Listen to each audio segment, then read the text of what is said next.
Praise the lord. మన రక్షకుడు పరిశుద్ధుడు యేసుక్రీస్తు వారి శక్తి కలిగిన నామమున ఈ విశ్రాంతి దినమందు మన పరిశుద్ధ దేవుని యొక్క జీవము కలిగినటువంటి వాక్య ధ్యానమునకు ప్రతి ఒక్కరికి మన ప్రభు పేరట ప్రైజ్ ద లార్డ్. ఈ రోజున దేవుని పరిశుద్ధ వాక్యాన్ని మొదటి సమూయేలు గ్రంథము 2వ అధ్యాయము 2వ వచనంలో నుంచి ధ్యానించుకుందాము.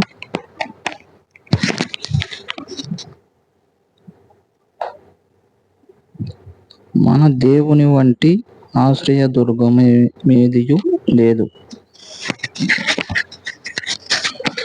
సాధారణంగా మానవ జీవితాన్ని ఒకసారి మనం పరిశీలన చేస్తే మనకేం తెలుస్తుందంటే, ఒకనొక కుటుంబంలోనికి, ఒకనొక వ్యక్తి జీవితంలోనికి మనం ప్రవేశించాలంటే వాళ్ళు ఎటువంటి వాళ్ళు, వాళ్ళ యొక్క బుద్ధి అనేది, వాళ్ళ యొక్క జీవితం అనేది ఎలాగున్నది, ఆ ఇంట్లోకి మనం అడుగు పెట్టాలంటే అన్నీ కూడా ఎంక్వైరీ చేస్తాం. ఈరోజు రేపు ఎక్కడన్నా కిరాయి కొందామని చెప్పనని, రెంట్ కొందామని చెప్పనని ఇల్లు చూడటానికి పోతే అన్నీ కనుక్కొని అక్కడ మనం ఉండటానికి వసతులు మంచిగా ఉన్నాయా లేవా అని కూడా చూస్తూ ఉంటారు. ఏదే 4 రోజులుండి వచ్చేటువంటి ఇంటి గురించి ఇంత పట్టింపు, ఇంత ఆలోచన మనుషులకి, అంటే సాధారణంగా మానవ జీవితంలో ఉండేటువంటి పరిస్థితులే ఇవి. అందరికీ ఉండేటువంటి పరిస్థితులే. ఎవరి జీవితంలో కన్నా ప్రవేశించాలంటే, లేకపోతే ఎవరి జీవితంలో అన్నా మనము పెళ్ళిళ్ళ విషయంలో కావచ్చు, లేకపోతే ఇట్లాగా మనం చెప్పుకున్నాం కదా ఇందాక, రెంట్కి ఉండాలని చెప్పి నేను అనుకున్నప్పుడు అక్కడ మనకి అనుకూలంగా ఉంటుందా, ఉండదా, 4 రోజులుండి పోయేటువంటి దాని గురించి ఇంతగా జాగ్రత్త కలిగి ఉంటారు. మరి మన బాగోగులు, మన యొక్క జీవితానికి కావలసినటువంటి సౌఖ్యాన్ని, అలాగనే ముఖ్యమైనది మన యొక్క మరణానంతర జీవితం, వీటన్నిటి గురించి ఆలోచన చేస్తే సాధారణమైనటువంటి మానవ జీవితంలో ఇందాక చెప్పుకున్నటువంటి వాటన్నిటి విషయాల్లో జాగ్రత్త తీసుకుంటూ ఉంటారు. మనకంతా మంచిగా ఉంటుందా, ఉండదా అని. ఈ సాధారణ జీవితంలోనే ఇంతటి జ్ఞానం చేత నడిచే మనుషుడు ఆ మనుషుని యొక్క జీవితం గురించి, ఆ మనుషుని యొక్క మరణము తర్వాత కలిగేటువంటి పర్యవసనాల గురించి కొద్దిగా కూడా ఆలోచన అనేది ఇప్పటికీ ఎంత తెలివిని సంపాదించినా సరే మనుషునికి కలగలేకపోతా ఉంది. ఇప్పటికీ కూడా దేవుడు ఏం చెప్తా ఉన్నాడంటే, ఈ భూమి మీద ఉన్నప్పుడు మీరు ఒక శ్రేష్టమైనటువంటి, ఒక మంచి జీవితాన్ని జీవించమని సెలవిస్తా ఉన్నాడు. ఇప్పుడు ఒక మంచి జీవితాన్ని దేవుడు జీవించమని చెప్పిండని నేను ఒక మంచి వాక్యాన్ని ఇంటర్నెట్లో పెట్టినా అనుకోండి, ఇక బయలుదేరతారు ఈ కత్తులు కటార్లు పట్టుకొని. అంటే భౌతికంగా కత్తులు కటార్లు కాదు, ఇక మాటలు. ఎటువంటి మాటలు అంటే, బయలుదేరిండు, ఇక మొత్తం పెద్ద మనగాడు బయలుదేరిండు, ఇక అంతకు మించి ఎవరు చెప్పరు ఇంత మంచి మాటలు అని చెప్పనని ఇక ఎక్కడ లేనటువంటి భాష, ఎక్కడ లేనటువంటి మాటలు ఆ పోస్ట్ దగ్గరే మనకు కనపడతాయి. ఇంత ఇదిగా ఆలోచన చేసి దేవుని మీదకి తిరగబడేటువంటి ఈ మనుషులు, ఇటువంటి ఆలోచన కలిగినటువంటి వారు, దేవుడు ఒకసారి ఇటువంటి వాడు మన మేలు కోసం మనం కొన్ని రోజులు లేకపోతే కొన్ని సంవత్సరాలు మనం జీవించాలనుకుంటే, మనము నెమ్మదిగా ఉండాలనుకుంటే ఎంత ఆలోచన కలిగి ముందడుగేస్తూ ఉంటాం. అటువంటిది మన జీవితంతో పాటుగా మరణానంతరము మనకు కలిగేటువంటి దానిని దేవుడు మనకు అనుగ్రహిస్తా అని చెప్పి మన కళ్ళ ముందు దేవుని యొక్క ప్రత్యక్షత కనపడతా ఉంటే చెప్పినా సరే వినకుండా, వారి జీవితాల్లో దేవుని కార్యాలు కనపడినా సరే కనపడనట్టు ఉండి ఏం చేస్తూ ఉన్నారంటే జీవితాలని ఛిద్రం చేసుకుంటా ఉన్నారు. దేవుని వాక్యము సెలవిచ్చినట్లు నిజంగానే వాక్యమే కాదు, మన దేవుని వంటి ఆశ్రయ దుర్గం అనేది ఎక్కడా లేదు. ఎక్కడ కూడా లేదు. ఎలాగనో లేఖనాల్లో నుంచి మనం చూసినట్లయితే ఈ దేవుడు మనకి ఆశ్రయించటానికి, అంటే ఈ దేవుని దగ్గర మనం ఉండొచ్చు. ఈ దేవుని యొద్ద మనము ఎటువంటి అవలక్షణాలు కలిగి లేకుండా జీవించవచ్చు. మన జీవితానికి ఒక మంచి స్థితిని, అలాగనే మన మరణానంతరము, దేవునికి స్తోత్రం, మన మరణానంతరము మనకి ఒక శ్రేష్టమైనటువంటి, మరి ఎవ్వరు కూడా చేయలేనటువంటి ఒక గొప్ప త్యాగాన్ని దేవుడు చేసి, ఆ త్యాగాన్ని చేసినటువంటి దేవుడు ఇప్పటికీ కూడా జీవిస్తూనే ఉన్నాడు. మనల్ని కూడా అదే స్థితికి తీసుకుపోవటానికి సిద్ధంగా ఉన్నాడు. ఆ దేవుని యొక్క నామాన్ని ఆశ్రయించినటువంటి మనము మిగిలినటువంటి ప్రజల్లో నుంచి వేరుగా వచ్చి ఉండి ఆయనను వెంబడిస్తా ఉన్నాం. ఇట్లాగా వెంబడిస్తా ఉన్నప్పుడు, ఈ రీతిగా వెంబడిస్తా ఉన్నప్పుడు ఈ మనుషుల ద్వారా వచ్చేటువంటి సమస్త బలహీనతలు, బలమైనటువంటి ఆయుధాలు, అనగా మనుషుడిని కృంగదీసేటువంటి, మనుషుడిని బలహీనపరిచేటువంటి ఆ మాటలు ఏమైతే ఉంటాయో వాటిని ఏ మాత్రం కూడా లక్ష్య పెట్టకుండా, పట్టించుకోకుండా, నిర్లక్ష్య పెట్టి వాడు అన్నటువంటి మాట మన జీవితాల్లో మనకి ఏ రీతిగా కూడా దమ్మిడి ఆదాయం తెచ్చిపెట్టదు. అంటే ఈ పావలా బేడ అంటారు కదా, అంత కూడా మనకి మేలు తీసుకురాదు. అటువంటి మాటలు ఒకవేళ మేలు తీసుకొస్తే పట్టించుకుంటామా? పట్టించుకోము.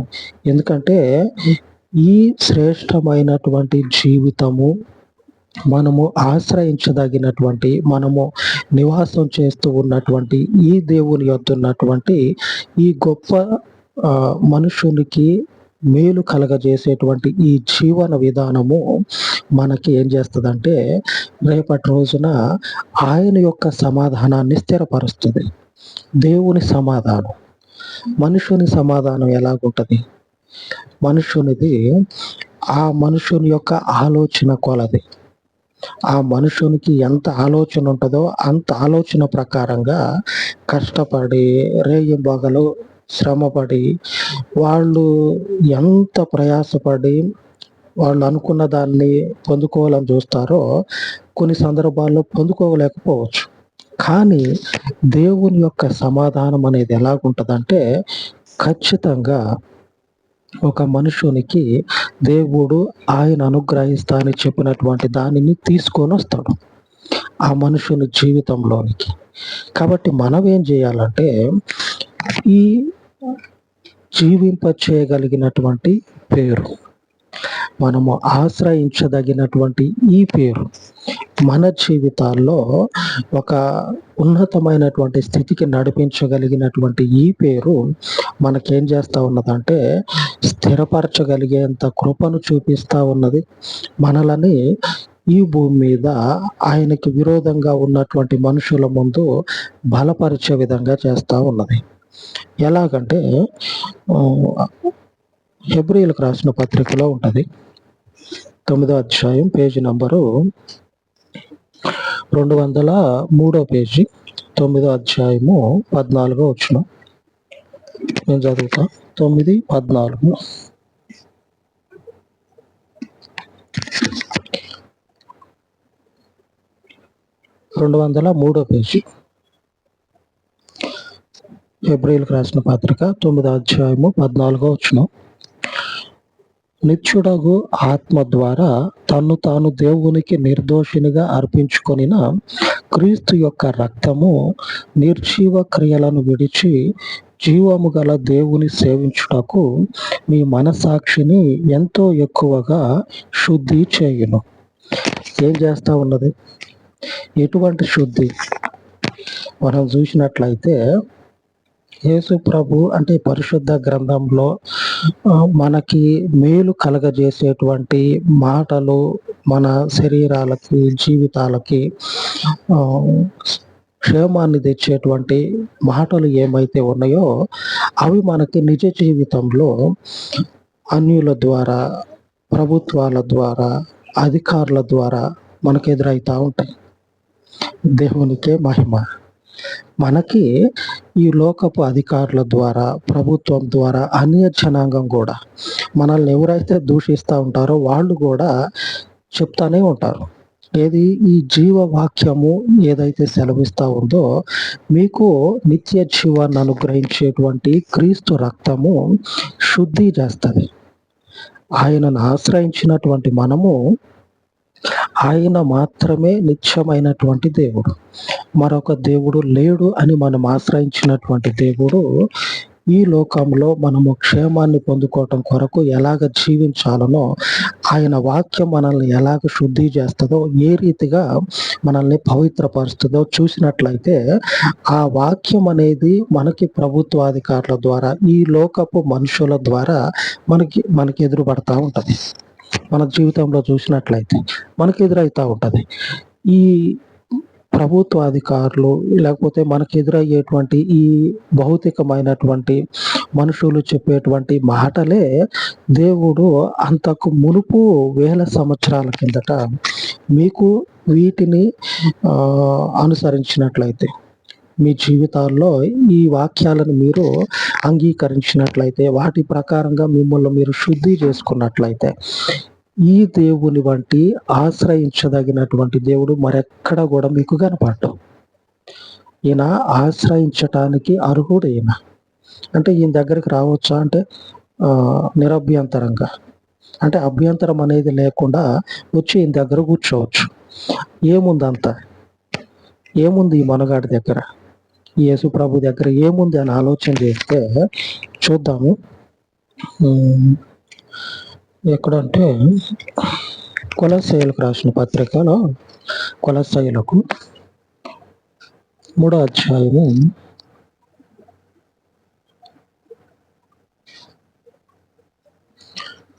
3వ అధ్యాయము 183 పేజీ, 183, 2 కాదు 3, 183. కొలస్సీయులకు రాసిన పత్రిక 3వ అధ్యాయము 5వ వచనం. కొలస్సీయులకు 3వ అధ్యాయము 5వ వచనం నేను చదువుతా. 183వ పేజీ. కావున భూమి మీదనున్న మీ అవయవములను, అనగా జారత్వమును, అపవిత్రతను, కామాతురతను, దురాశను, విగ్రహారాధన అయిన ధనాపేక్షను చంపివేయుడి. అనగా విగ్రహారాధన అయినటువంటి ధనాపేక్ష. కొద్దిమంది హృదయాల్లో ఈ ధనం అనేది ఎలాగుంటుందంటే, వాళ్ళు పూజించే విధంగా ఉంటుంది. విగ్రహారాధన అంటే ఏదో మనం అనుకునేది కాకుండా ధనాన్ని దేవునిలాగా పూజ చేయటం. అర్థం ఏంటంటే విగ్రహారాధన అయిన ధనాపేక్ష, అనగా ధనాన్ని, డబ్బుని దేవునిలాగా పూజిస్తూ ఉంటారు. అటువంటివి మీరు ఏం చేస్తారంటే చంపేసేయండి. దాంతోపాటు ఇంకేముంది? కామాతురత, అలాగనే జారత్వము, అపవిత్రత అనేది, కామాతురత అనేది, జారత్వం అనేది ఈ లోక ప్రభుత్వాలు చట్టాలు చేసి మనుషులని కాపాడుతూ ఉన్నాయి.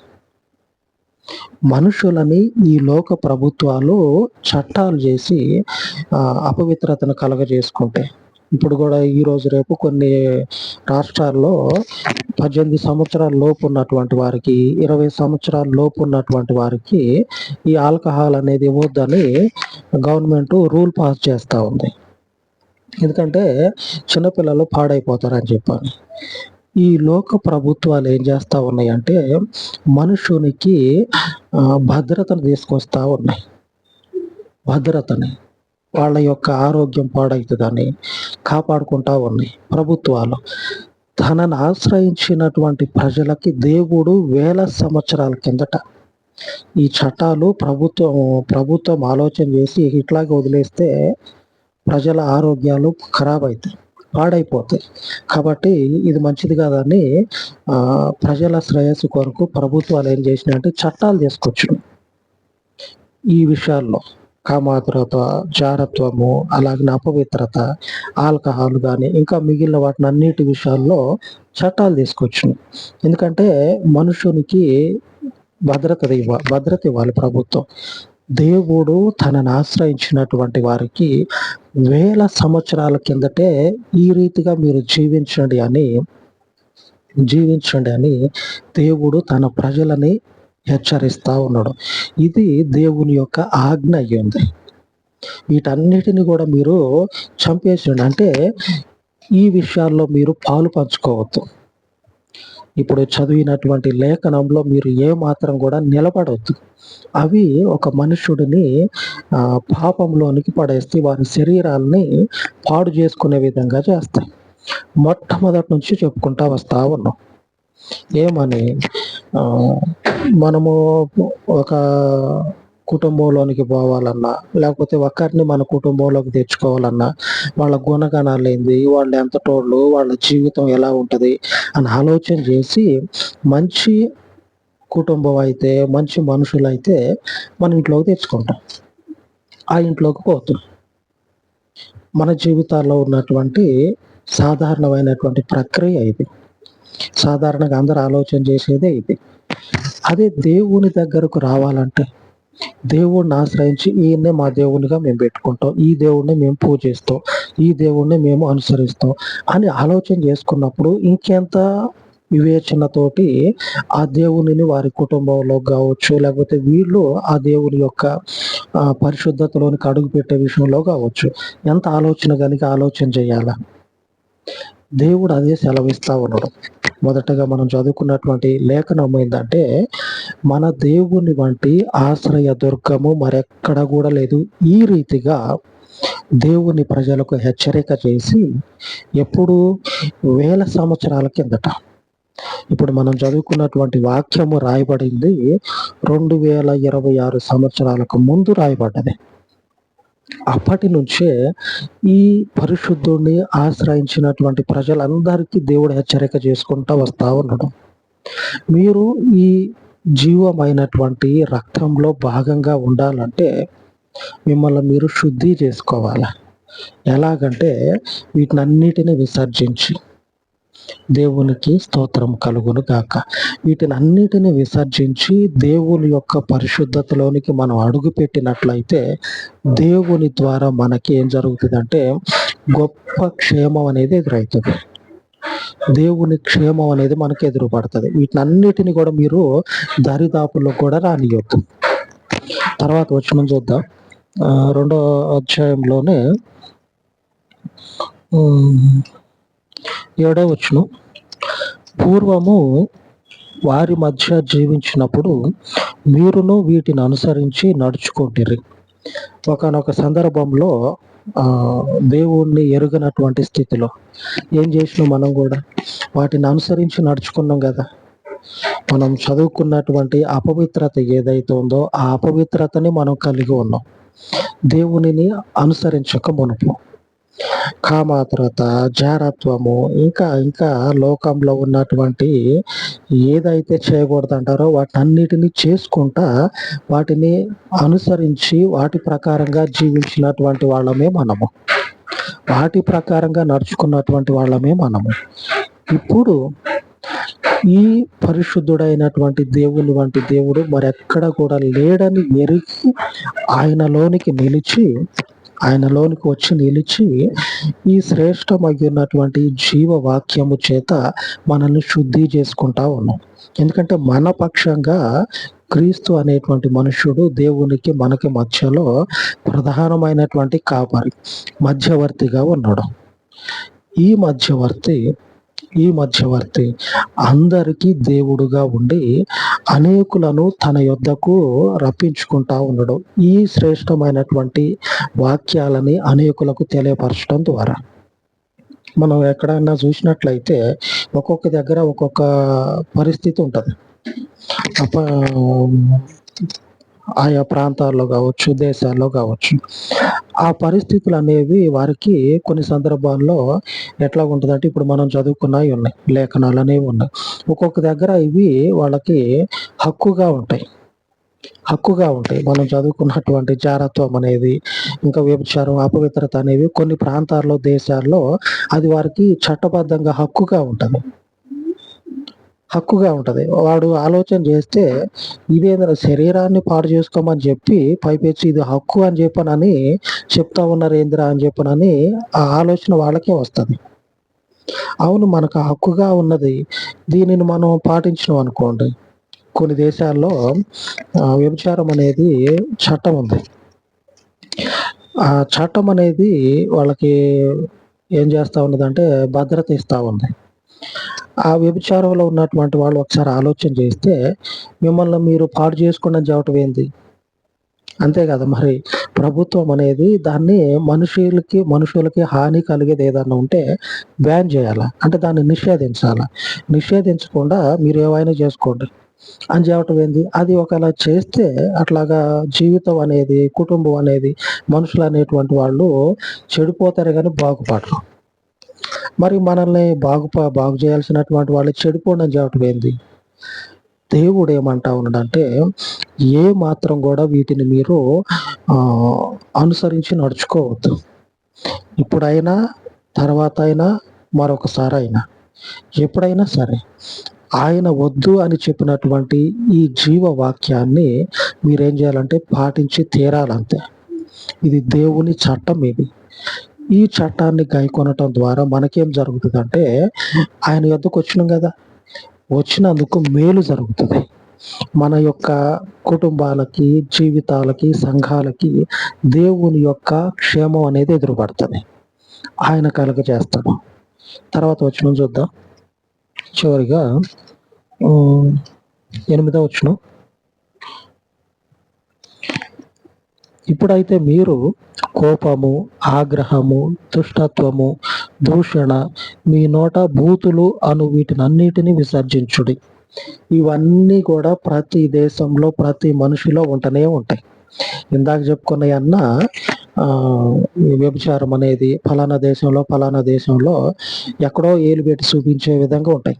కానీ ఇప్పుడు చదువుకున్నటువంటివి దూషణ అనేది 8వ వచనం. ఇప్పుడైతే మీరు కోపము, ఆగ్రహము, దుష్టత్వము, దూషణ, మీ నోట బూతులు అను వీటినన్నిటిని విసర్జించుడి.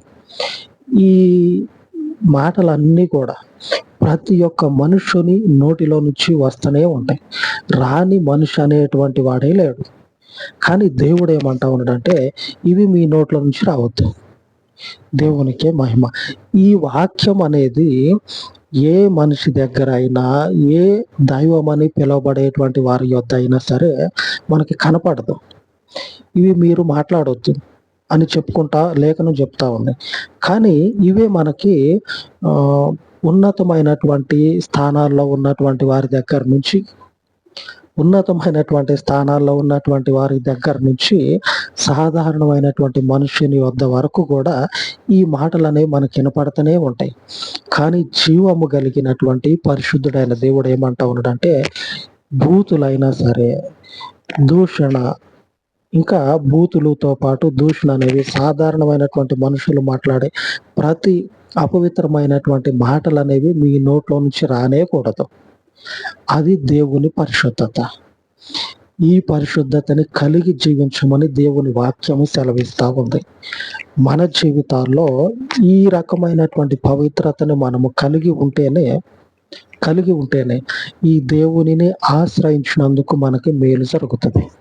ఎందుకంటే మిగిలినటువంటి వాళ్ళకి మనకి తేడా ఏంటంటే వీటిని గైకొనటం ద్వారానే ఆ తేడా అనేది మనకి కనపడుతుంది. గైకొనకపోతే ఇప్పుడు చదివినటువంటి లేఖనం అనేది అందరి విషయాల్లో నెరవేరేదే, ప్రతి ఒక్కరి విషయాల్లో జరిగేది. అది ఆ జరిగేటువంటి ఆ వాక్యాలని మన జీవితంలో ఏం చేయాలంటే జరగకుండా చూసుకోవాలి. అదే మీకు పరిశుద్ధత. మీరు ఎలాగ శుద్ధి అవుతారంటే ఈ దేవుని వాక్యాన్ని ఈ రీతిగా మీరు అంగీకరించి, ఈ రీతిగా మీరు అనుసరించడం వల్ల మిమ్మల్ని మీరు శుద్ధి చేసుకుంటారు. దేవుని పరిశుద్ధ వాక్యము ద్వారా మన జీవితాలన్నీ కూడా శుద్ధి చేయబడాలి. అందుకొరకే ఆయనను ఆశ్రయించింది. ఎందుకంటే లోకంలో ఉన్నటువంటి ప్రజలందరి జీవితాల్లో అపవిత్రత అనేది దేవునిని బట్టి ఏ మాత్రం కూడా ఉండకూడదు. ప్రతి మనుషునికి ఆ మనుషుని యొక్క హృదయంలో కావచ్చు, లేకపోతే భౌతికంగా వారి కుటుంబాల్లో కావచ్చు, దైవం అనేది ఉంటది. ఉన్నప్పుడు ఇటువంటి క్రియలనేవి ఉండకూడదనే అనుకుంటారు. కానీ ఏదో ఒక సందర్భంలో ఉంటూనే ఉంటాయి. మన జీవితంలో అయితే ఉండకూడదు అని చెప్పనని మనం అనుకుంటా ఉన్నాం. ఏదో ఒక సందర్భంలో కూడా మన జీవితంలో అవి అసలు ఉండనేకూడదు. ఆమేన్. వాళ్ళ జీవితాల్లో ఉండకూడదు అనుకుంటారు. కానీ ఏదో ఒక సందర్భంలో ఉంటది. మన జీవితాల్లో మనము ఉండకూడదని చెప్పుకుంటూ ఉన్నాం. ఏదో ఒక సందర్భంలో కూడా మనకు ఉండొద్దు. పరిశుద్ధతయే మనకి అనుకూలం. ఎందుకంటే పరిశుద్ధుని యొద్దకు మన జీవితాలు నడిపించబడ్డాయి. ఆ పరిశుద్ధుని ప్రకారంగా మనం జీవిద్దాం. దేవుడు తన వాక్యాన్ని దీవించును గాక. ఆమేన్.